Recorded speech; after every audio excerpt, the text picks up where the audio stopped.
This is episode 5 of season 1 of Babylon 5, Parliament of Dreams. This is my new microphone, so we're going to see how this works out. This is an ARC episode, and this for me is where it all starts to come together a little bit more. It's the show finding its feet. So we start off with a lot of new faces coming to the station for a religious festival. Although religion is not really ever mentioned, it's to do with dominant beliefs. And so we have Garibaldi challenging a Drazi pilgrim, I believe he is. And Garibaldi is saying to him that I don't care if you're the Easter Bunny, you don't get to bring your big shiny ceremonial knife onto the station, and it's duly confiscated. And Garibaldi is really looking forward to the coming week, because he's got all these interesting individuals to deal with coming onto the station. As he's standing in the arrivals lounge, he spots someone coming through customs and tries to make himself look as inconspicuous as possible, for reasons that don't become clear until fairly shortly thereafter in the episode. So we then switch to G'Kar singing whilst cooking. He's clearly not a vegetarian because it's clearly a great big hunk of meat that he's cooking. Not quite sure what he's singing. Some sort of Terran show tune, I believe. He's just sat down to eat when Tupari, a diplomatic courier, appears at his door, bringing rather delightfully a data crystal with a death threat on it from the soon-to-be deceased Councillor Durog. Very nice. Councillor Durog goes on to say with some satisfaction that G'Kar can anticipate being dead within 48 hours by the hand of someone close to him. And this apparently is quite an expensive service, as you might imagine, and because he's had to liquidate all his assets on his death in order to pay for it. And then lo and behold, the next person through the door is a shiny new diplomatic attaché called Natoth. And the eagle-eyed will notice that Natoth has been on the credits for some time, but this is the first time we see her. So this is the arrival of G'Kar's permanent diplomatic attaché, his aide, now going forward. Garibaldi's gone to Sinclair to warn him that the lady who he saw in Arrivals is on board. Her name is Catherine Sakai. And Sinclair feigns disinterest, but asks him, Mike, was she with someone? As innocently as he can. To which Garibaldi thinks that she wasn't, as far as he could tell. We then switch over to the Centauri example of their particular religious festival, which is basically a booze up. G'Kar has clearly not been invited to said booze up because he just isn't there. So they are apparently celebrating what seems to be the genocide of a sort of a twin race that was on their planet at one point, who they basically hunted to extinction. We discover that they have lots of household gods, because Londo thinks it's better to have more gods than fewer. And interestingly, we see Ivanova really getting into the spirit of it and sort of drinking, and it's actually probably the most fun that we've seen her having in the series thus far. She's always come across as quite sort of dour and serious, albeit with a bit of a dry wit up to this point. But here she's actually having some fun. Sinclair decides that he does want to see Catherine after all during the course of the festivities, and he exits quietly, having ascertained from Garibaldi where he can find her. It's around about this point that Londo starts crawling across the tabletop, kissing the butts of statues. He pauses next to Delenn, who he's just knocked various drinks into the lap of, I think. He says, "Have I ever told you that you are very cute for a Minbari?" And then he says that everyone's cute, but in purple, I am stunning. And then he passes out. And Garibaldi says that he has passed out, and Veer says, yes, he's become one with it with himself, his inner self. And Garibaldi says, yeah, but he's passed out. And Veer says, yes, that too. So, a good time was clearly being had by all there. We then switch back to Sinclair, who has successfully tracked down Catherine in the process of concluding a business deal. And she explains to him very honestly that she didn't know that he was commanding Babylon 5, otherwise she wouldn't have come. And she keeps her word. She then politely points out to him that his pants are talking to him. Because he shoved his comlink into his pocket, basically, before starting to talk to us, as he hopefully wouldn't be interrupted, but unfortunately he has been. So they agree to just have dinner together. They've clearly gone around these sort of circles of behaviour in the past, and that's emphasised later as well. We then find out that apparently Kodath, who you might remember as the rather unpleasant lady who was previously announced as Jakar's aide, has had a little accident involving an airlock, and so she won't be with us any longer.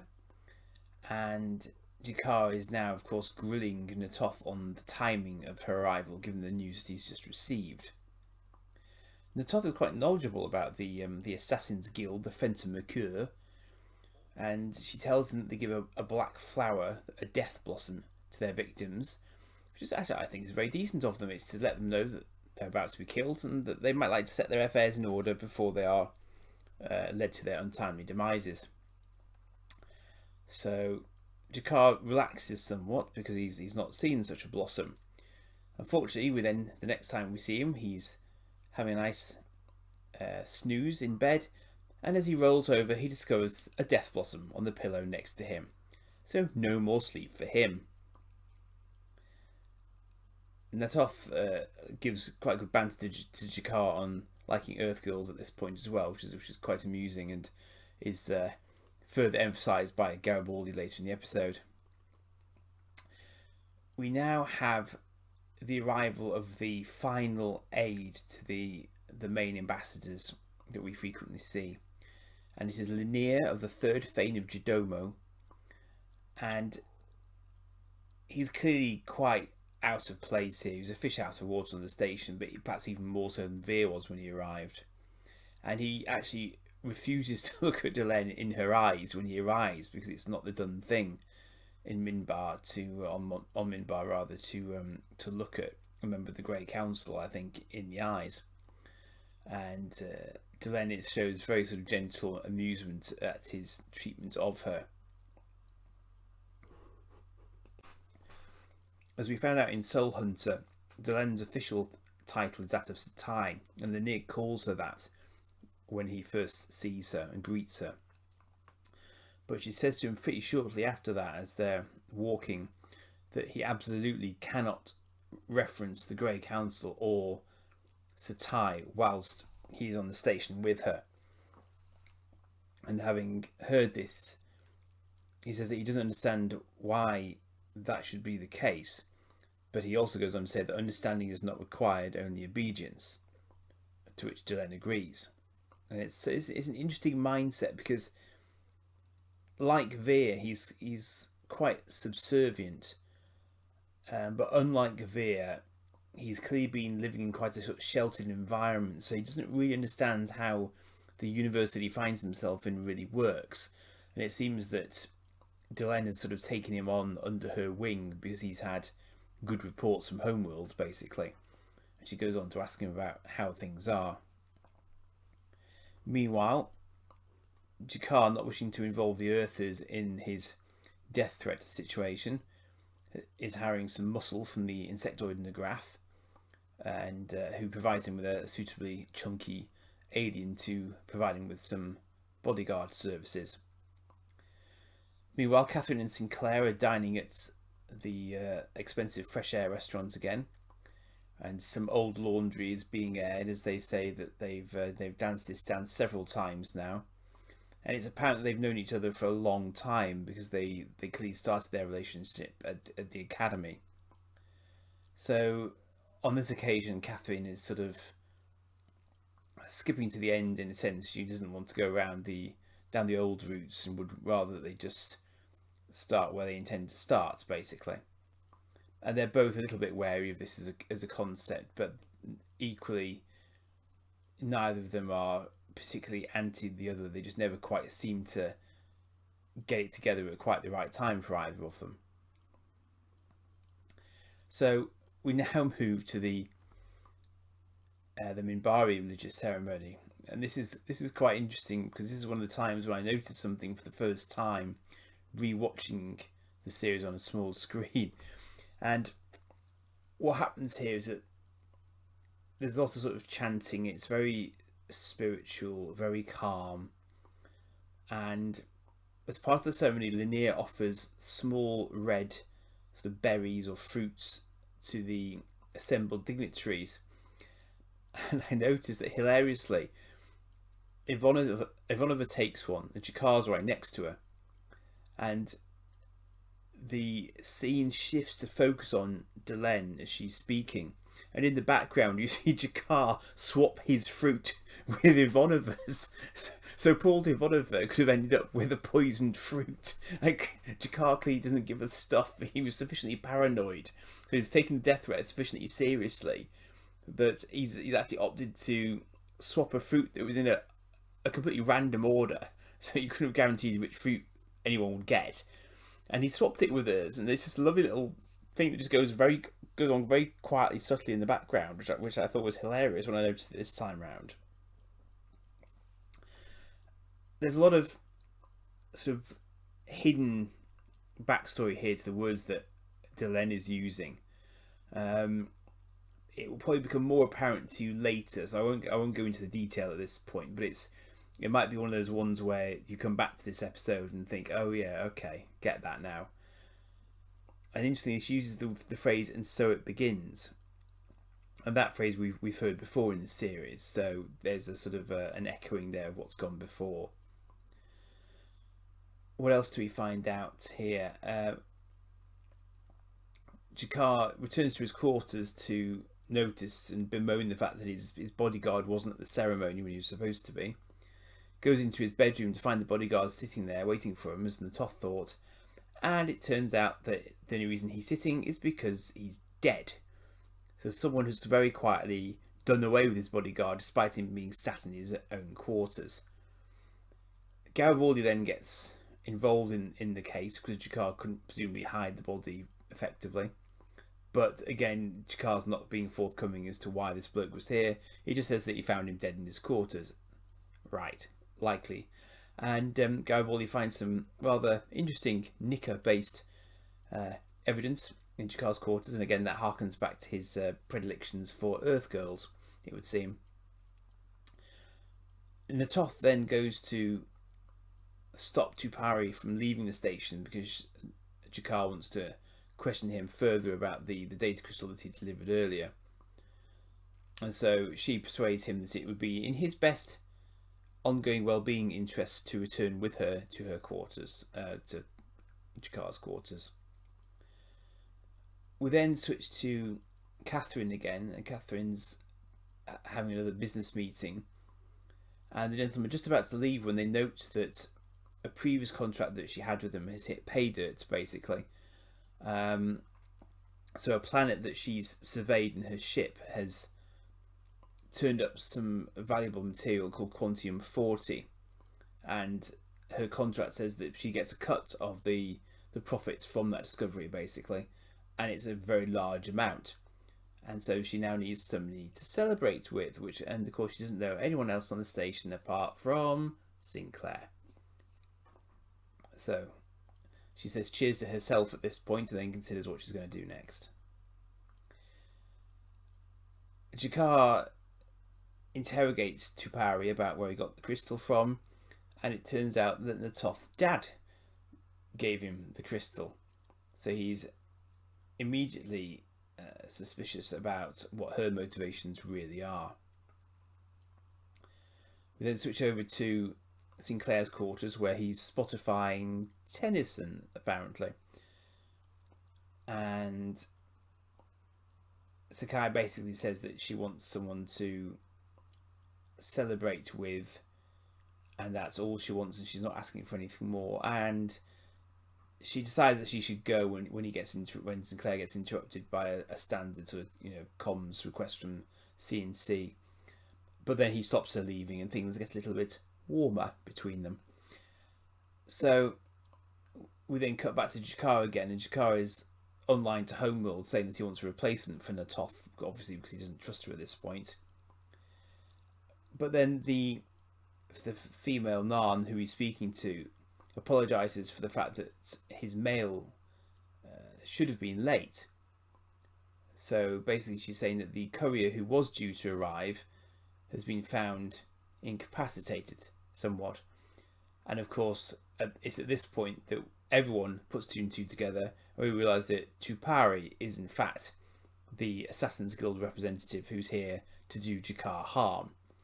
And as Jakar spins round, we find him smiling broadly, holding a weapon, and a red beam lances out from it. And the scene cuts again. We then find that Catherine and Sinclair have repeated their same old mistakes and have ended up in bed together, somewhat inevitably, given the direction of the episode. And then we do another cutaway from them, and this Tupari is rather intriguingly wearing spectacles, which is interesting because the Narn don't really have ears per se. But anyway, they're staying on. He's got a nose after all, so the nose bridge bit is working. And Jakar finds that he's been given some delightful pain givers, which basically mean that if he gets too close to Tupari, they deliver a great deal of pain to him, and if he gets too close, they'll kill him. And Tupari explains that he is here to experience pain, and then fear, and then death at the appointed time. He was given 48 hours earlier in the episode, and we're probably sort of edging towards that sort of point now. Jakar, of course, offers to pay him more than he's already being paid, but he says that he can't be outbid, basically, because the entire Assassin's Guild will then come after him for breaking their code. Meanwhile, the Toth has gone into Jakar's quarters looking for him. She's noticed signs of a struggle, and she's noticed that the comm screen is still in a sort of an interrupted state. So she asks it to call the previous caller back to try and figure out what's going on. Natoth then rather cleverly tracks down Tupari by virtue of identifying an area of the station where the transport tubes have mysteriously stopped working.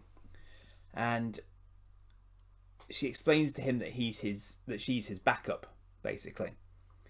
And she goes on to kick the stuffing out of Jakar hard, repeatedly. And it turns out that Tupari isn't buying the fact, despite this, that she is in fact his backup. But it turns out that doesn't matter, because what Natoth was actually doing was disabling the pain givers that were holding Jakar back from attacking Tupari himself. And he said to her that hurt. And she acknowledges that she did enjoy it just a little bit, possibly a little bit too much. But basically she successfully disabled them so that he could take the assassin down by hurling him across the room. And Jakar then hatches a cunning plan. So the assassin wakes up sandwiched between Jakar and Natoth in the departures lounge. And they explain that he's been asleep for a good sort of 3 days, which means that he's missed his deadline for killing Jakar.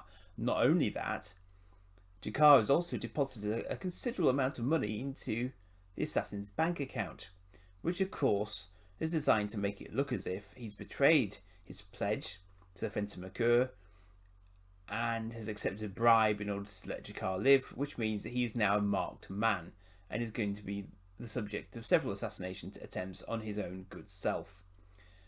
So, in fairness, Jakar and Natoth do give him a slight chance, and they put him onto the next transport off the station, but it's apparent that his time is decidedly short. Sinclair and Catherine, meanwhile, are talking about her leaving station and coming back, and whether or not they're actually going to make the relationship work this time. And Sinclair mentions these Minbari ceremonies, and Catherine laughs because apparently the rebirth ceremony that they went through can actually be the equivalent of a marriage for the Minbari, depending on how seriously anyone took it. So it's quite interesting because there was a meaningful glance from Delenn in Sinclair's direction during the course of the ceremony, so we can sort of read into that or not, as the case may be. Throughout the episode, there's been a running question of what the Earth representation of dominant belief is going to involve. And I do remember this quite distinctly because I think at the time it made me think about religion and that sort of thing as well, in a way that I don't think Star Trek ever really goes near. And all the ambassadors are getting quite grumpy because they've been waiting around for a while, and then Sinclair finally turns up and says if they'll follow him, he'll do the Earth side of it. And of course, what he rather cleverly does is he doesn't do a single belief system, because at that point in time there simply isn't a dominant belief system, and the same of course is true right now. There is no one single completely dominant system on Earth. So instead what we see is a huge lineup of people from a whole range of different religions. So we get Muslim, Christian, atheist, interestingly, is the first one, so no religion at all, but it's a belief. It's a belief system. Even if it's a lack of belief in a deity, it's still a belief. And so we just get this huge long line of people, sort of Buddhists, Taoists, all sorts. And I thought, yeah, that's really, really clever, because it's not forcing anything down your throat. It's just pointing out that we do have a really, really interestingly wide range of different beliefs as a planet of, a single species, and that they should all be considered as very valid belief systems in and of themselves. So yeah, really, really interesting way to end the episode.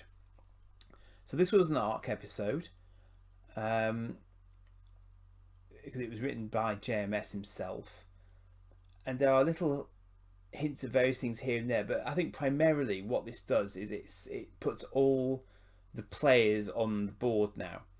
So we've been introduced to all the aides, all the ambassadors.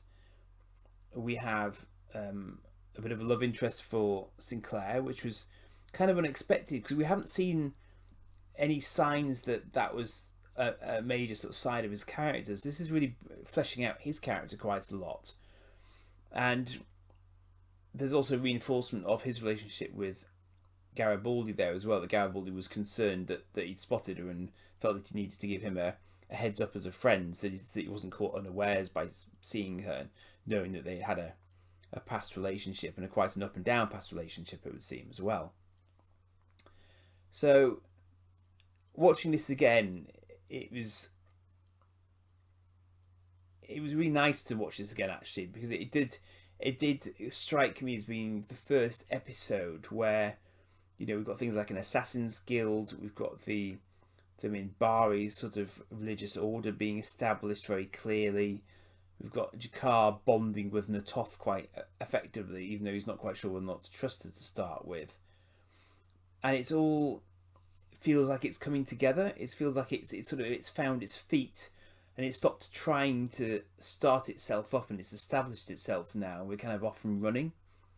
So I think it's a really, really strong episode, and it bears rewatching later, and it sets up a lot about the societies. Interestingly, we don't get to see a non-religious ceremony. So I suppose that, thinking about it, looking back, that's the one thing that we don't see. Maybe it was a time issue here, or just that Jakar was obviously rather preoccupied.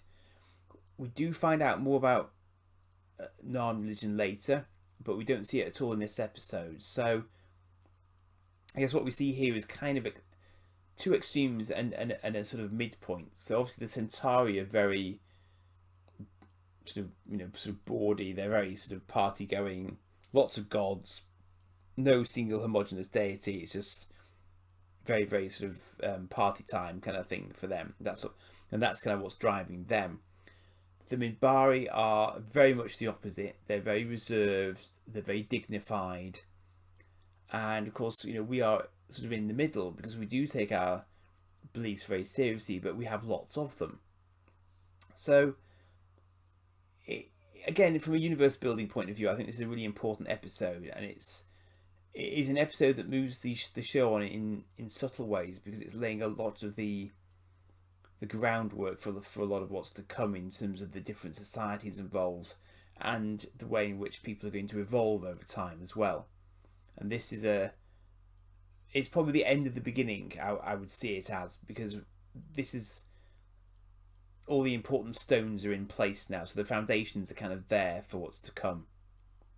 So that's it for this one. I hope the sound quality on this is perhaps improved.